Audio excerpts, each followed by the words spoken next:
우리가 함께 읽은 27편은 고난 가운데 처해 있던 다윗이 하나님께 이제 부르짖어 기도하는 비탄시입니다.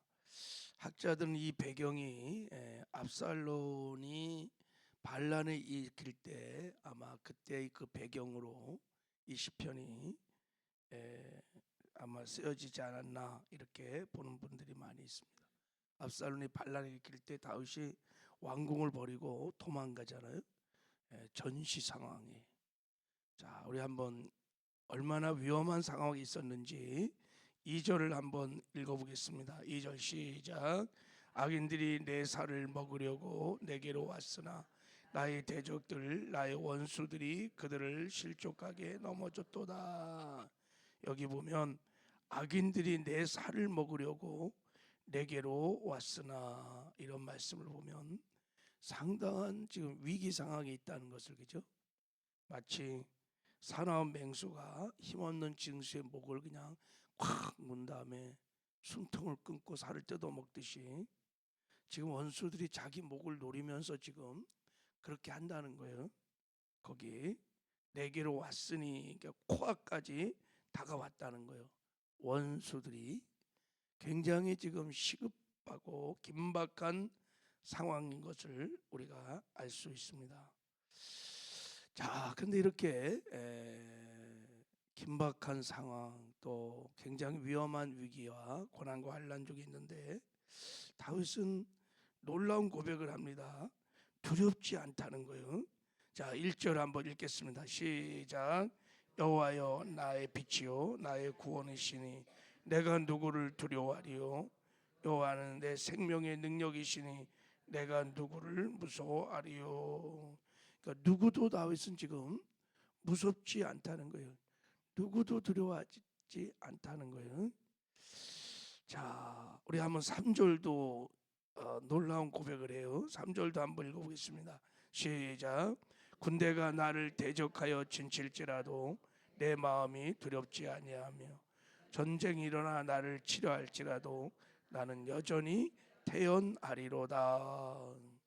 군대가 일어나고 전쟁이 일어나도 내 마음은 두렵지 않고 여전히 태연하다. 이때 태연하다 이 단어를 보니까 안전하다, 평안하다 이런 뜻인데 이게 시편 131편에 보면 다윗이 내 영혼이 고요하고 평안하기를 젖된 아기가 그의 어머니 품에 있음 같도다 그랬어요. 젖된 아기가 엄마의 품 속에 있을 때 무엇이 두렵겠어요, 그죠? 무슨 전쟁이 들었겠어요? 뭐 원수가 들었겠어요? 전혀 들어온 게 없어. 아이는 그냥 엄마 품에 있으면 최고인 거예요. 마치 자기가 그렇다는 거예요, 지금요. 아니 막 지금 전쟁이 일어나고 반란이 일어나고 엄청난 고난이 왔는데 내 마음이 두려움도 없고 평안하다는 거예요. 샬롬, 평안하다. 여전히 평안하다는 얘기는 전에도 그랬고 지금 이렇게 급박한 이 상황 속에서도 나는 평안하다는 거예요. 이게 어떻게 이렇게 두려워하지 않을까?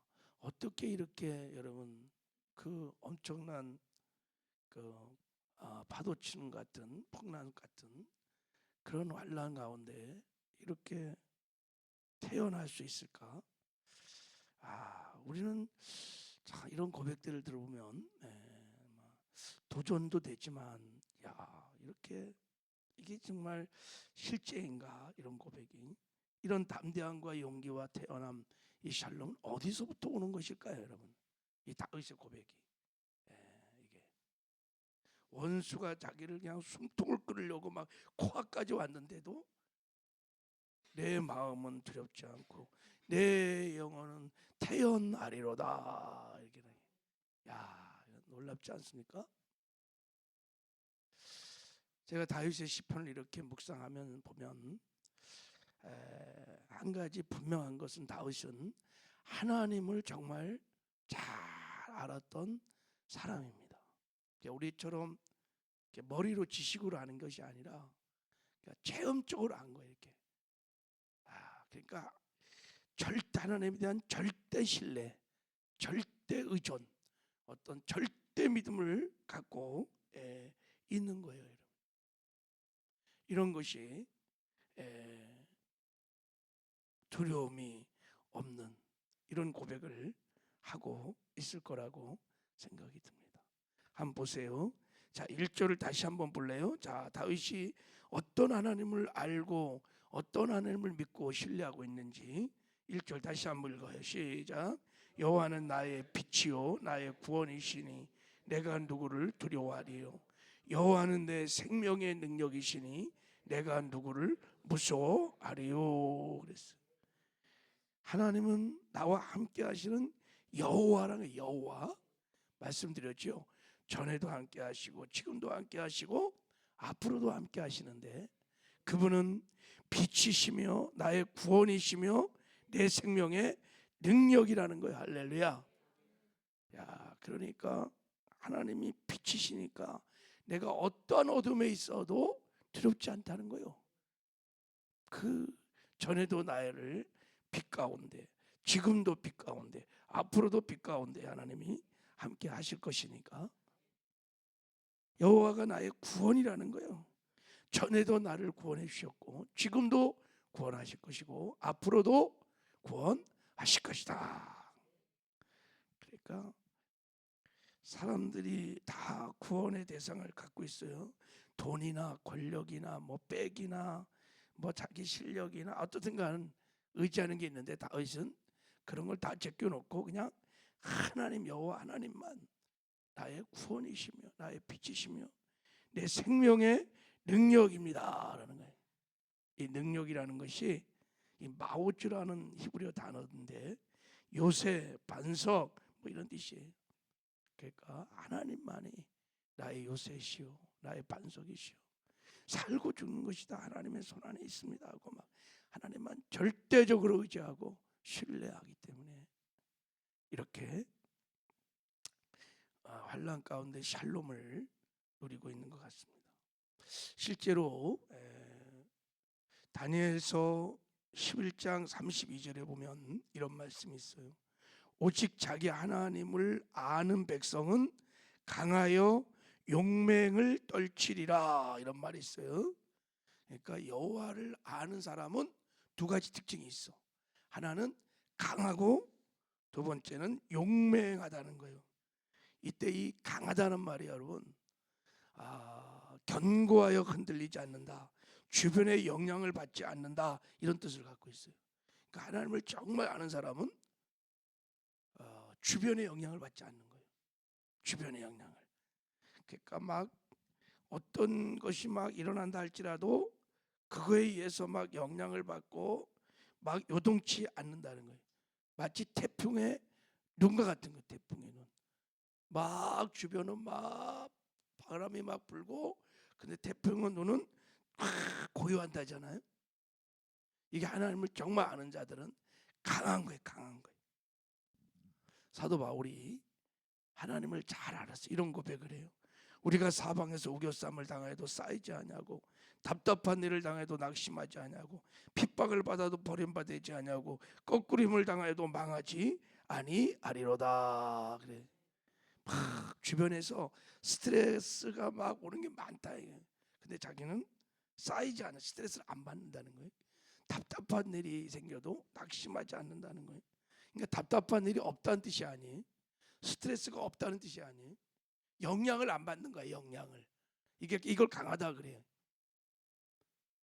하나님을 아는 백성은 강하며 그리고 용맹을 바란다. 용맹하다는 것은 주변의 환경 가운데 흔들리지 않냐고 영향을 받지 않을 뿐만 아니라 더 나가는 거야. 용맹은 나를 압박하는 상황을 믿음으로 정복하고 다스리는 거예요.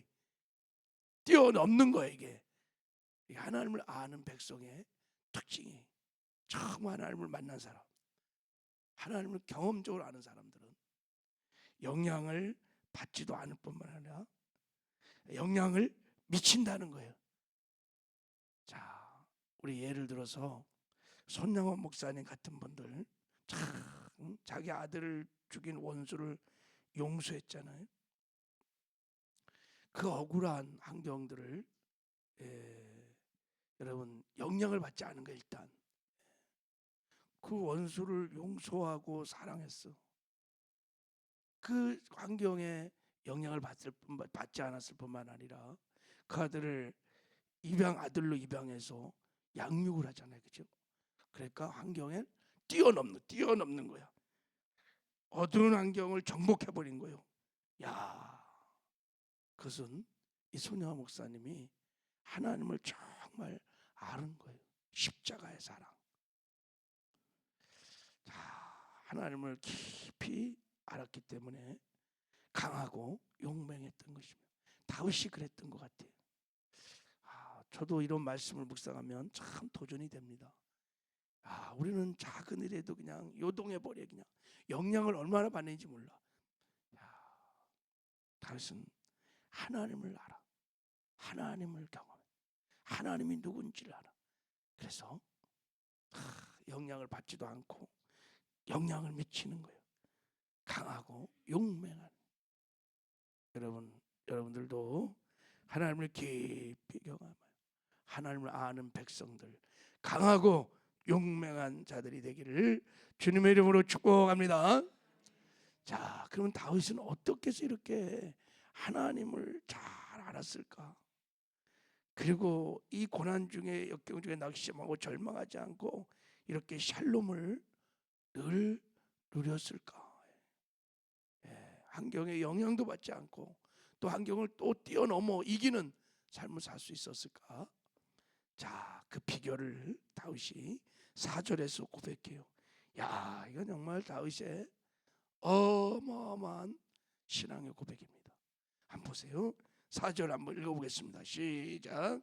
내가 여호와께 바라는 한 가지 일 그것을 구하리니 곧 내가 내 평생에 여호와의 집에 살면서 여호와의 아름다움을 바라보며 그의 성전에서 사모하는 그것이라.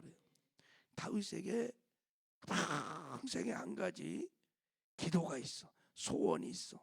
늘 그것을 구한다는 거예요. 내가 여호와께 바라는 한 가지 일 그것을 구하리니.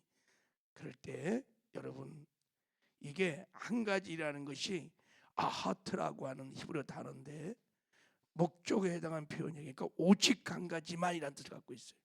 그러니까 다윗은 오직 한 가지만을 늘 구한 거예요. 그리고 다윗이 바라는 이 소원은 일시적인 것이 아니에요. 원문을 보니까 계속해서 지속적으로 구했다는 거예요. 그러니까 평안할 때도 전시 상황할 때도 고난 때도 환난 때도 다윗은 이것을 구한 거예요. 아니 전쟁이 터지면 하나님 살려주세요 뭐 이렇게 구하고 뭐 병에 걸리면 하나님 고쳐주세요 이렇게 구하고 막 압살롬이 반란을 일으켰으면 저 원수를 죽여주세요 뭐 이렇게 기도해야 되는데 그렇게 하지 않고 오직 한 가지만을 구했다는 거예요. 그게 뭘까요? 자 보세요. 자 4절을 다시 한번 봐요. 4절 자 한번 읽어봐요. 다시 시작.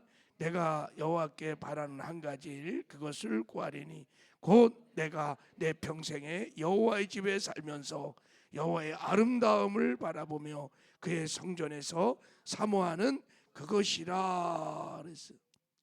첫 번째는 내가 내 평생에 여호와의 집에 살고 싶다고 구하는 거예요. 하나님 나는 여호와의 집에 살고 싶습니다. 이게 다윗의 평생의 기도 제목이에요. 여기서 여호와의 집은 성전을 말하는 게 아니에요. 물리적인 성전을 말하는. 다윗 당시에는 성전이 없었습니다. 아들 솔로몬 때 성전이 생겼죠. 그러니까 이 여호와의 집은 다윗이 아마 궁전에 자기가 만들어 놓은 언약궤를 모셔놓은 다윗의 장막일 겁니다. 하나님의 임재가 있는 그곳. 다윗의 장막. 늘 그곳에 머물고 싶다는 거예요. 그러니까 하나님의 임재를 구하는 거예요. 늘 다윗은 하나님을 구하며 하나님의 임재 안에 있기를 원한다. 지금 그것을 구하고 있는 거예요. 그러니까 하나님의 품이죠. 그게 하나님의 임재 안에 하나님 내가 그 안에 있기를 원합니다. 그걸 지금 막 구하는 거예요. 자, 하나님 임재 안에 들어가면 무슨 일이 있길래? 자, 거기 보면 두 번째 여호와의 아름다움을 바라보며 그랬어요. 여호와의 집에 들어가면 여호와의 아름다움을 바라본다는 거예요. 이때 여호와의 아름다움이라는 것은 하나님의 얼굴을 구하는 예배자에게 하나님이 나타내시는 하나님의 쉐케나 영광이 영광. 하나님의 영광이 그곳에 있다는 거예요. 하나님의 영광이라는 것은 하나님의 아름다운 모든 속성을 글로리 그걸 말하는 거예요. 하나님의 인격, 하나님의 성품, 하나님의 마음, 하나님의 뜻, 하나님의 인자하심과 선하심들, 하나님의 은혜, 사랑, 이게 영광이에요. 영광. 다윗은 늘 하나님 임재 안에서 하나님의 영광을 구한 거예요. 그것을 다 보고 싶은 거예요. 시편 23편에도 여호와는 나의 목자시니 내게 부족함이 없으로다. 내 평생의 선하심과 인자하심이 정녕 나를 따르니 내가 여호와의 집에 영원히 살리로다. 그래. 여호와의 집에 하나님의 임재 안에 들어가면 하나님의 선하심과 인자하심, 그 쉐카나 영광이 나타나는 거예요. 그것을 다윗은 원한 것입니다. 야, 전쟁 가운데도 다윗은 그것을 구하는 거예요. 하나님. 그러니 여러분, 하나님의 임재 안에, 하나님의 품 안에, 영광 안에 있으니까 뭐가 두렵겠어요, 그죠? 젖된 아기가 어미 품에 안겨 있는데 뭐가 두렵고 뭐가 걱정이겠어요? 젖된 아이가 엄마 품에 있으면서 뭐 걱정해요? 뭘 먹을까 마실까? 뭐 전쟁이 걱정 안 해.